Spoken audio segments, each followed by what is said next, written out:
Hey everyone, welcome. In this video tutorial I will show you how to create a new page on Wix website. So this very cool tutorial that I've opened to you, I'm going to just run through it and explain to you how to add a new page.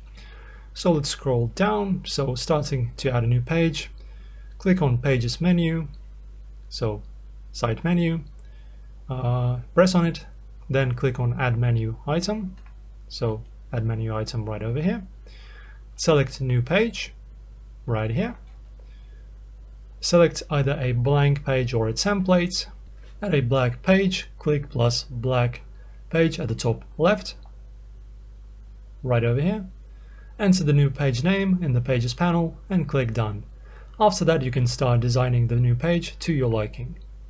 Thank you guys for watching this very small tutorial. Hopefully this helps you. If it does, do not forget to support us and our channel by subscribing to our channel and liking the video. And I'll see you very soon in the next one. Thank you guys.